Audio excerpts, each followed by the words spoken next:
আসসালামু আলাইকুম দর্শক, আমন্ত্রণ জানাচ্ছি বাংলাদেশ স্পেশালাইজড হসপিটাল আজকের সংবাদপত্র অনুষ্ঠান থেকে। আমি তারিকুল ইসলাম মাসুম। যেখান থেকে আমাদের সাথে যুক্ত হয়েছেন সবাইকে শুভেচ্ছা জানিয়ে শুরু করছি আজকের অনুষ্ঠান।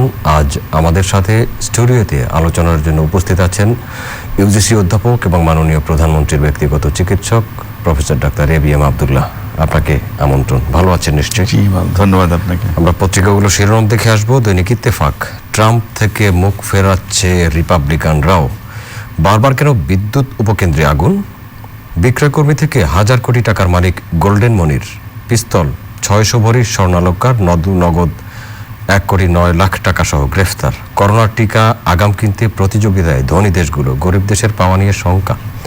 সশস্ত্র বাহিনী দেশ গড়ায় আরও অবদান রাখবে প্রধানমন্ত্রী। বিচারের দাবিতে বরগুনায় আন্তজেলা বাস চলাচল বন্ধ রেখে বিক্ষোভ, ইউপি চেয়ারম্যানকে কুপিয়ে জখম। মানব জমিন, 12 ঘন্টার অভিযান, গোল্ডেন মনিরের বাড়ি থেকে 8 কেজি স্বর্ণ, 5টি বিদেশি পিস্তল, কোটি টাকা জব্দ, 200 প্লটের সন্ধান। রাজুকের শাহেনশাহ, প্রধানমন্ত্রীর সেলাই ও মাছ ধরার ছবি ফেসবুকে ভাইরাল। অর্থনীতি নিয়ে নতুন সংখ্যা, এখনই কর্মপরিকল্পনার পরামর্শ। রোহিঙ্গা ইস্যুতে ভারত কেন ঢাকার পাশে নেই? 28 জনের মৃত্যু, শনাক্ত আরও বেড়েছে করোনা ভাইরাস। দেশ রূপান্তর, গোল্ডেন মনিরের কবজায় রাজুক গণপূর্ত, অস্ত্র মাদকসহ মনির গ্রেফতার, বাসায় 600 ভরি সোনা। ভেঙে ফেলতে হবে খুলনার ময়ূর নদীর উপর সেতু, সহজয়ের ভুলের খেসারত 7 কোটি টাকা। শেষ সপ্তাহে মৃত্যু বেড়েছে 43 ভাগ, শনাক্ত 26 ভাগ, 24 ঘন্টায় 28 মৃত্যু। সশস্ত্র বাহিনী দিবস পালিত, প্রতিরক্ষা ও দেশ গড়ায় বেশি অবদান রাখবেন প্রধানমন্ত্রী। অক্সফোর্ডের দাবি 6 মাসের মধ্যে ফের সংক্রমণের ঝুঁকি নেই। সময়ের আলো, সশস্ত্র বাহিনী দিবসে প্রধানমন্ত্রী, সশস্ত্র বাহিনীর সুনাম বিশ্বব্যাপী ছড়িয়েছে। শ্রীকাইলে নতুন কূপ, প্রতিদিন 2 কোটি ঘনফুট গ্যাস যুক্ত হবে গ্রিডে। নতুন পাঠ্যক্রম চালুতে 3 চ্যালেঞ্জ, 9ম শ্রেণীতে থাকছে না বিভাগ। মনিরের কপাল খোলে সফি সাক্ষী হওয়ায়, নিরাপত্তা বাহিনীর অভিযান চলবে। স্বরাষ্ট্রমন্ত্রী, গাড়িতে আগুন দেওয়ার ঘটনায় গ্রেফতার 3। যায় দিন, দেশে প্রায় 10 লাখ মানুষের দেহে প্রয়োগ চীনা ভ্যাকসিন। দেশের সার্বভৌমত্ব রক্ষায় আমরা দৃঢ় সংকল্পবদ্ধ, সশস্ত্র বাহিনী দিবসে প্রধানমন্ত্রী। অ্যান্টিজেন টেস্ট নিয়ে তবুও ধীরে চলো নীতিতে সরকার। উদ্যোক্তা সংকটে স্থবির হাইটেক পার্কে বিনিয়োগ। করোনায় সপ্তাহের ব্যবধানে মৃত্যু বেড়েছে 43%, 24 ঘন্টায় মৃত্যু 28, শনাক্ত 1847। সংগ্রাম, 600 ভরি স্বর্ণ, কোটি টাকা অস্ত্রমাদক উদ্ধার। বাড্ডায় র্যাবের অভিযানে গোল্ডেন মনির গ্রেফতার। প্রতিরক্ষা ও দেশ গড়ার কাজে সশস্ত্র বাহিনী আরও বেশি অবদান রাখবে। মানবকণ্ঠ, শান্তিপূর্ণ সহাবস্থানে বিশ্বাসী বাংলাদেশ, জাতির উদ্দেশ্যে ভাষণে প্রধানমন্ত্রী। মাধ্যমিক শিক্ষায় বড় পরিবর্তনের উদ্যোগ। গণপূর্তে জিকে শামীমের পতনের পর গোল্ডেন মনির সিন্ডিকেট। টিকার জরুরি অনুমোদন চায় ফাইজার ও বায়ো এনটেক।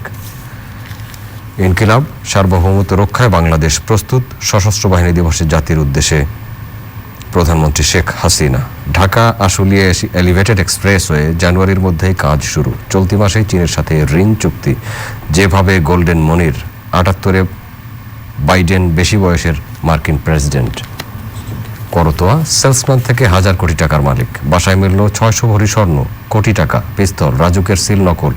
গোল্ডেন মনিরের কবজায় 200 প্লট। চেয়েছিলেন দুবাই পালাতে। সেনারা আরও দক্ষ হয়ে দেশ গড়বে প্রধানমন্ত্রী। শান্তিকালীন পদক পেলেন নৌবাহিনীর 40 সদস্য। The Business Standard, legal tangles plague LPG terminal. We believe in peace but ready to protect ourselves. Prime minister, new skills needed to meet future job demands. আমাদের টেবিলে আসা পত্রিকাগুলোর শিরোনামগুলো পড়ছিলাম। করোনা নিয়ে শিরোনাম আছেই।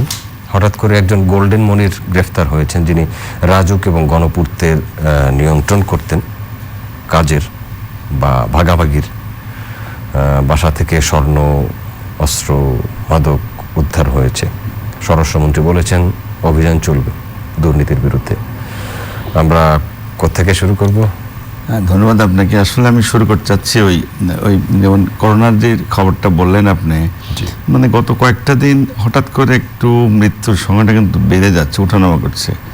মাঝখানে একদম 39 হয়ে গেল, তারপর একটু কম ছিল, গতকাল কম ছিল, আজকে আবার একটু বেড়ে গেছে। এটাই অনেককে আসলে উদ্বিগ্ন করে তুলছে। তো এছাড়াও বেশ গত কিছুদিনেই আমাদের অনেক বিশিষ্ট ব্যক্তিও কিন্তু আমাদের ছেড়ে চলে গেছেন।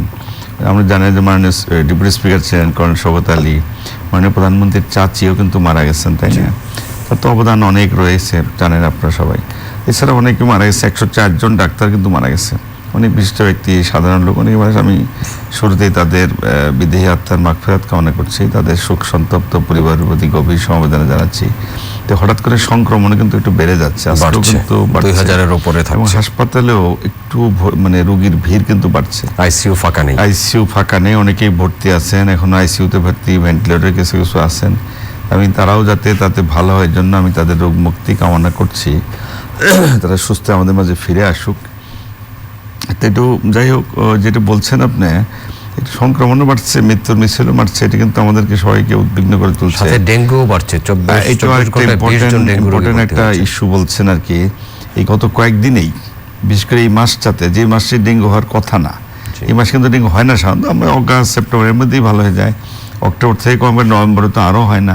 তো এবার দুঃখজনকভাবে দেখা যাচ্ছে ডেঙ্গুটা বেড়ে গেছে। কারণটা হলো, আজকেও যদি দেখেন আপনি, আজকেও যদি একটু বৃষ্টিপাত হয়েছে, এই যে বিক্ষিপ্ত হয় বৃষ্টিপাত হয়, হলেই যেখানে পানি জমে ওখানে কিন্তু ডেঙ্গু মশার ডিম, পরিষ্কার পানি, জমা পানি, যেখানেই জমুক। আপনার আমার ঘরেও জমা পানি থাকলে এটাও তো হতে পারে, ঘরের বাইরে যেখানে জমা পানি, যে কোনোখানে, ওইভাবেই কিন্তু আসলে মশার প্রজনন ক্ষেত্রটা আসলে বলতে পারেন বৃদ্ধি পাইছে, মশার সংখ্যা বৃদ্ধি পাইছে, তার জন্য ডেঙ্গুটা বেড়ে গেছে আর কি। এবং এটা একটা অ্যাটিপিক্যাল ফর্ম। নর্মালি যেগুলো ডেঙ্গুর লক্ষণ থাকে কিছুই পাওয়া যাচ্ছে না, সবগুলো প্রায় দেখতেছি আমরা, যে কটা আমি দেখলাম অন্তত, সবগুলো কিন্তু ডেঙ্গু হেমোরেজিক ফিভার, এবং কয়েকজন কিন্তু মারাও গেছে, একজন ডাক্তারও কিন্তু ডেঙ্গুতে মারা গেছে আর কি। যাই হোক, এটা আমাদেরকে উদ্বিগ্ন করে তুলছে। তো আমি যেটা বলবো, ডেঙ্গু আর করোনার মধ্যে একটাই পার্থক্য, করোনা অদৃশ্য শক্তি, আমরা তো চিনি না শত্রুটাকে, মানে শনাক্ত করতে পারছি না, পারছি আমরা ভাইরাস, কিন্তু আমরা কুলকিনারা পাচ্ছি না। আর ডেঙ্গুটা কিন্তু সহজেই নিয়ন্ত্রণ করা সম্ভব, যদি আমরা মশা নিয়ন্ত্রণ করি, তাহলে কিন্তু ডেঙ্গু নিয়ন্ত্রণ করা কোনো কঠিন ব্যাপার না। সুতরাং আমাদেরকে একটা জোরালো পদক্ষেপ নিতে হবে, সারা বছরব্যাপী মশক নিধনের কার্যক্রম চালিয়ে যেতে হবে। দেখা যায় যে ডেঙ্গু যখন শুরু হয়, আপনার মিডিয়াতে বা বিভিন্ন জায়গায় হই হুল্লোড় শুরু হয়, কথাবার্তা চলে, আলোচনা হয়, এই তখন মশা মারার কিন্তু উদ্যোগ গ্রহণ করা হয়। আসলে একটা কামানটা তখনই নিয়ে আসে, আসলে সারা বছর কামানগুলোকে বন্ধ করে রাখা হয় আসলে। তা আমাদের যেটা দরকার, আমার যে কোনো শহরে বা ঢাকাই ধরেন, উত্তর দক্ষিণ বা শুধু সিটি কর্পোরেশন, আরও অন্যান্য যারা সংস্থার মধ্যে জড়িত, সবাই সমন্বিত, এবং জনগণের দৌলও কিন্তু কম না, কারণ তার নিজের ঘর তো নিজেকেই ঠিক রাখতে হবে। জনগণ সবাই মিলে যদি মানে সমন্বয়ের মাধ্যমে এটা আমরা মশা নিধনের কার্য জোরদার করি, তাহলে কিন্তু ডেঙ্গু কন্ট্রোল করা কিন্তু খুব কঠিন ব্যাপার না। কিন্তু আমাদেরকে ওই মনে রাখতে হবে যে শুধু আসলে ওই কামান খালি একটু এই ডেঙ্গু শুরু হলো আর কামান গর্জন শুরু করলো, এটা না করে সারা বছর ব্যাপী যেন আমরা মশা নিধনের কার্যক্রমটা চালু রাখি, এই ব্যাপারে পদক্ষেপ নেওয়া কিন্তু দরকার। আর যেটা বললেন, ওই আপনি একজন কি মনিরের কথা যে বললেন, গোল্ডেন নামটা তারা কেন দিছে, ওই গোল্ড অনেকগুলো বোধহয় পাইছে না, অনেকগুলো সোনা, মানে সোনার খনি তার কাছে বলতে, তাই না? এই জন্যই বোধহয় নামটা দিছে। আমি একটা কথা বিভিন্ন সময় বলতাম যে আমাদের মানে দেশের সর্ব সেক্টরে কিন্তু এরকম ভুরি দুর্নীতি নজিরবোধ রয়ে গেছে। ওই একটা দুটা পত্রপত্রিকায় আসে, কিন্তু আরও যে আড়ালে কত রয়ে গেছে আমরা তো জানি না, হইতেই পারে। তবে যে করোনা যে এসে যে একটা কাজ করছে, স্বাস্থ্য মন্ত্রণালয়টা একটু বেশি প্রচারটা হয়ে গেছে, কিন্তু সব জায়গায় কিন্তু এটা রয়ে গেছে। আরও কয়েকটা খবর আপনি দেখালেন, সব জায়গায় তো একই অবস্থায়। তা আমার মনে হয় যে দুর্নীতির লাগামগুলো যদি আমরা না ধরতে পারি, এবং এগুলো যদি আমরা নির্মূল না করতে পারি, দেশের কিন্তু অর্জন আমাদের কম না, অনেক দিক দিয়ে কিন্তু আমরা এগিয়ে যাচ্ছি। বিশেষ করে যে মেগা প্রজেক্ট, যেগুলো অনেক বড় বড় প্রজেক্ট, তাই না, অনেক ভালো, এই যে কত কোটি ঘনফুট গ্যাস পাচ্ছেন, কত যে মেট্রো রেল, তারপর যে কর্ণফুলির যে আন্ডারগ্রাউন্ড, তাই না, কত কিছু কাজ হচ্ছে। এই অর্জনগুলো আমাদের আসলে বলতে পারেন যে অনেকটা মানে ধুলির সাথে আমি বলবো না, এত সুন্দর অর্জন কিছু দুর্নীতির জন্য এগুলো কিন্তু পিছিয়ে যাচ্ছে সর্বক্ষেত্রে। এই ব্যাপার, এটা কিন্তু একটা লাগাম ধরা উচিত বলে আমার মনে হচ্ছে। তাহলে দেশটা কিন্তু দেখতেন আরও কিন্তু আমরা এগিয়ে যেতে পারতাম, অনেক এগিয়ে যেত কিন্তু, এটা আমি বিশ্বাস করি। এই যে একটা ঘটনা, এটা তো একটা ঘটনা হলো, অবশ্যই মানে স্বরাষ্ট্রমন্ত্রী বলছেন, তাই না, অভিযান চলবে, আরও এরকম দুর্নীতি যেখানে আছে তারা ধরুক, তারা করা উচিত সবসময়, সারা বছর যেন এটা চালিয়ে যায় আর কি। কারণ দুর্নীতির লাগাম না দিলে তো আমাদের উন্নয়ন তো থমকে যাবে বা আটকে যাবে, তাই না, বা আমরা যতটা চাচ্ছি সেই লক্ষ্য তো আমরা তো পৌঁছতে পারবো না। সুতরাং এই ব্যাপারে আমাদের মনে হয় ছাড় দেওয়া ঠিক হবে না। কঠোর হস্তক্ষেপ করা উচিত বলে মনে হচ্ছে আর কি। যে করোনা পরিস্থিতি নিয়ে আরেকটু জানতে চাই, অ্যান্টিজেন টেস্ট নিয়ে তবুও ধীরে চলো নীতিতে সরকার। আমরা তো অ্যান্টিজেন টেস্টের কথা শুনছি অনেক আগে থেকে, প্রথম ধাক্কা যখন আসলো তখন থেকেই শুনছি হবে হবে, নীতিমালা হয়েছে, অনুমোদন হয়েছে। আমি যেটা চাচ্ছিলাম বিভিন্ন সময় যেটা বলছি যে আমাদের যে টেস্ট যেটা করে এটা স্ট্যান্ডার্ড, কিন্তু আরটিপিসিআর বলে গোল্ড স্ট্যান্ডার্ড, কোনো সন্দেহ নাই। কিন্তু এটার প্রবলেম একটাই, এটা সময় সাপেক্ষ, টাইম লাগে, খরচ পড়ে বেশি, তাই না? এবং জেলায় তো এই সুবিধা নেই, তারপরেও অনেক সুবিধা কিন্তু অনেকটা বাড়ছে, কারণ শুরুতে একটা সেন্টার 116টির মতো হচ্ছে, এখন 100-র উপরে হয়ে গেছে। শুধু একবারে নাই তা বলবো একটু কম না, কিন্তু আমাদের মতো ছোট দেশে 116টা সেন্টার এটা কিন্তু ঠিকই আছে, কিন্তু জনগণই কিন্তু বিমুখ, যেতে চায় না, তারা ওই কষ্টটা করতে চায় না। আগে যদিও লাইন ধরা লাগতো লম্বা, এখন কিন্তু লম্বা লাইন লাগে না, বরং সেন্টারে যারা টেকনিশিয়ান বা যারা কাজ করে তারা কিন্তু বসে থাকে, অলস সময় কাটাচ্ছে, কিন্তু জনগণই করতে চায় না। সেজন্য আমি বারবার একটা বলছি, যেটা দ্রুত টেস্ট করা যায়, যেটা সেটা শুধু অ্যান্টিজেন, একটা অ্যান্টিবডিও আছে, যদি অ্যান্টিবডি দিয়ে ডায়াগনোস করা যায় না, এটা সার্ভেলেন্সের জন্য কত লোক আক্রান্ত, তাহলে রিয়েল খবরটা হয়তো আমরা জানতে পারতাম, পরিসংখ্যানটা কিন্তু ক্লিয়ার হতো। তো দ্রুত ডায়াগনোসের জন্য কিন্তু অ্যান্টিজেনটা দরকার। এটা 20-25 বা 15 মিনিট কিন্তু বা 30 মিনিট লাগে, এতে কিন্তু এটা শনাক্ত করা সহজ হয়। তাতে জনগণ বোধহয় একটু উৎসাহ বোধ করতো বেশি, খরচ কম, সময় কম লাগে, লম্বা লাইন দাঁড়ান লাগে না, এবং জনগণের কষ্টও কিন্তু ততটা হতো না আর কি। তেমন মনে হয়, জানি না এটা কোথায় আটকে আছে, এটা বোধহয় দ্রুত এটা কার্যকরী পদক্ষেপ নিলে ভালো হয়, অন্তত জনগণের, বৃহত্তর জনগণ, কারণ দিন দিন তো একটু সংক্রমণের হার বেড়ে যাচ্ছে। কিন্তু যদি আমরা দ্রুত টেস্ট করতে ব্যবস্থা না নেই, তাহলে তো ডায়াগনোস করে আমাদের তো দরকার, টেস্ট করা, ট্রেসিং করা, আইসোলেশন করা তো দরকার। সুতরাং দ্রুত ডায়াগনোস করতে আমরা জনগণকে টেস্টের জায়গায় আনতে পারছি না, মানুষ টেস্ট করতেই চায় না, বললে দরকার না, এসব না, এসব করে কিন্তু টাল বাহানা করে বলতে পারেন, করতে চায় না। সেজন্য জনগণকে যদি আমরা টেস্টমুখী এই টেস্ট দিকে আনতে পারি, দ্রুত টেস্টটা কিন্তু র্যাপিড টেস্ট এটা চালু কিন্তু করা উচিত বলে আমার মনে হচ্ছে। কোথায় আটকে আছে আমি জানি না, তবে গভর্নমেন্ট যদি চায়, প্রশাসন যদি পায়, স্বাস্থ্য মন্ত্রণালয়, অধিদপ্তর, তারা হয়তো কোনো চিন্তা ভাবনা করছে বা কি করছে জানি না, মনে হয় দ্রুত এটা কার্যকরী ব্যবস্থা নেওয়া কিন্তু উচিত, জনগণের স্বার্থে অন্তত। ভ্যাকসিন নিয়ে একটু শুনতে চাই আপনার কাছ থেকে। আসলে ভ্যাকসিনের তো আসার মানে আমরা শুনছি, তাই না? অনেক সংস্থা তো উঠে পড়ে লাগছে, কে কার আগে বানাবে। অন্য কোনো রোগে বোধ হয় ভ্যাকসিন বানানোর জন্য এত তোড়জোড় করে কেউ কিন্তু বোধহয় করে নাই। অনেকে তো সাফল্যের দ্বার প্রান্তে আমরা শুনছি। ইভেন কয়েকদিন আগে জানেন, ফাইজার তো বলতে তারা 95% সাকসেসফুল, তাই না? অক্সফোর্ড, মডার্না, চায়না, আমাদের পার্শ্ববর্তী দেশ ইন্ডিয়া, রাশিয়া, সবাই তো করছে আর কি। ইভেন তো একটা চুক্তি হয়েছে ভ্যাকসিনকোর সঙ্গে ইন্ডিয়ান সেরাম ইনস্টিটিউট, তাই না? এবং গভর্নমেন্ট তো 3 কোটি ডোজের কথা তো অর্ডারই দিছে। 3 কোটি ডোজ আনলে 1.5 কোটি লোক কিন্তু পাবে, কারণ 2টা ডোজ দিতে হয়, প্রথমে একটা দেয়, 4 সপ্তাহ পরে কিন্তু আরেকটা দিতে হয়। তো একসাথে সবার সম্ভব না, এটাও সত্য। তারপরেও বলবো যে পর্যায়ক্রমে হয়তো আমাদের দেশের জনগণ পাবে। অলরেডি মানে প্রধানমন্ত্রী কিন্তু পার্লামেন্টেই বলছেন 1000 কোটি তো অলরেডি ভ্যাকসিনের জন্য বরাদ্দই করা হয়ে গেছে। এবং মানে প্রধানমন্ত্রী জোর দিয়েই তো বলছেন ভ্যাকসিন যখন পৃথিবীতে আসবে আমরা অবশ্যই পাবো আর কি। কিন্তু আমরা কবে পাবো তো এখন আমরা শিওর না, তাই তো? তবে আমি আশাবাদী হয়তো আসবে, সময় লাগবে, কারণ তো অলরেডি তো আজকে পত্রিকায় তো আপনিই তো একটা খবর দেখালেন, তারা অ্যাপ্রুভালের জন্য কিন্তু অ্যাপ্লাই করছে, তাই না? একটু কিন্তু সময় লাগে, যতই বলি আমরা, তারা তো ফাইনাল স্টেজে অনেক জায়গায় সাকসেসফুল দেখাচ্ছে। এখন এটা অ্যাপ্রুভাল হবে, অ্যাপ্রুভাল হলে কিন্তু প্রোডাকশনে যাবে, প্রোডাকশনে যে আসছে কিন্তু আমাদের সময়, আমরা যতই তাড়াহুড়ো করি, এটা মনে হয় এত তাড়াতাড়ি বোধহয় আমরা পারবো না। আমরা তো প্রথম থেকে শুনলাম যে এই বছরের শেষ দিকে আসবে, তো এই আর তো আসে আর 1-1.5 মাস, 1 বছর শেষই, আগামী বছরও যদি মাঝামাঝিও আসে তবুও মনে হয় আমাদের জন্য একটু ভালো হবে। তবে আমার ব্যক্তিগত ধারণা হলো ভ্যাকসিন আমার জন্য, আমাদের মনে হয় আমরা জনগণ তো উন্মুখ হয়ে বসে আছে, কবে ভ্যাকসিন আসবে, কবে নিব, করোনা থেকে বাঁচবে, এগুলো তো সত্য। কিন্তু আমার মনে হয় যে তাড়াহুড়ো না করে একটু ধীরে সুস্থে আমাদের মধ্যে দেখে শুনে নেওয়া ভালো। সবচেয়ে যেটা ভালো কাজে, কারণ অনেকেই তো বানাচ্ছে, তা আমরা সবচেয়ে যেটা ভালো এটাই নেওয়ার চেষ্টা করব, কার্যকরী যেন হয় সেটা দেখবো, পার্শ্ব প্রতিক্রিয়াহীন হয় এবং খরচ যাতে কম পড়ে, এগুলো দেখে শুনে যদি একটু দেরিও হয় তাহলে হতে পারে। তারপর আমরা কিন্তু দেখে শুনে নেওয়া মনে হয় ভালো। তবে এই জায়গায় বলেই রাখি, জনগণের কিন্তু খেয়াল রাখতে হবে, ভ্যাকসিন কবে আসবে জানি না, আমরা কতটুকু কার্যকরী তাও জানি না, কয় মাস প্রোটেকশন দেবে বা কয় বছর প্রোটেকশন দেবে, এটা কিন্তু আমরা এখনো শিওর না। যতদিন ভ্যাকসিন না আসবে আমরা যেন স্বাস্থ্যবিধি মানার ব্যাপারে যেন কোনো মানে গাফিলতি করা বা এই যেটা হচ্ছে জনগণের মধ্যে মাস্ক পরে না, যেটা আমরা বারবার বলি 3টা কাজ করতেই হবে, একটা হলো যে মাস্ক অবশ্যই পরেন ঘরে বাইরে গেলে, হাত ধোয়ার চর্চা বা স্যানিটাইজার দিয়ে ব্যবহার করে চর্চা চালু রাখবেন, শারীরিক দূরত্বটা কিন্তু মেনটেন করেছে। এই তিনটা কাজ ভ্যাকসিনের বিকল্প, কিন্তু এই তিনটেই প্রতিকার প্রতি খুবই জরুরি, এটা কিন্তু চালিয়ে যেতে হবে। আপনি শারীরিক দূরত্ব বলছেন, কিন্তু আমরা সরকারিভাবে বলছি সামাজিক না, এটা কিন্তু আসলে এটা আমি শুধু এখন না, আমি শুরু থেকে বলে আসছি জি, না, সেটা আমি সামাজিক জানি, দূরত্ব কথাটা কিন্তু ঠিক না। আসলে শারীরিক আমরা বলি 3 ফুট দূরে, তো সামাজিক না।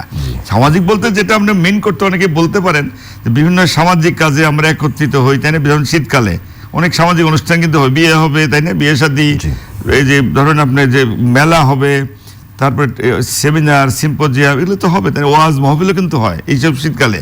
এখানে যে অনেক গ্যাদারিং হয় সেটা মেন কেউ করতে পারেন, এই গ্যাদারিং যেন আমরা না করি, তাহলে একসাথে কোনো অনেক লোক যদি জমা হয়, একত্রে থাকি এবং দূরত্ব, কিন্তু ঘুরে ফিরে দেখেন ওখানে কিন্তু শারীরিক দূরত্ব মেনটেন কথাটাই কিন্তু জোর দিয়ে বলা হচ্ছে। সুতরাং এই ব্যাপারে আমাদের কিন্তু একটা সতর্ক থাকতেই হবে আর কি। আমরা সশস্ত্র বাহিনী দিবস পালন করলাম 1971 সালের 21 নভেম্বর। সেনানৌ এবং বিমান বাহিনীর যোগে বাংলাদেশ সশস্ত্র বাহিনী গঠন হয়েছিল। মাননীয় প্রধানমন্ত্রীর সাথে 3 বাহিনী প্রধান দেখা করেছেন এবং সেনাবাহিনীকে দক্ষতা উন্নয়নের জন্য আরও কাজ করতে বলেছেন এবং দেশের সেবায় যে তারা কাজ করছেন সেজন্য প্রশংসা করেছেন।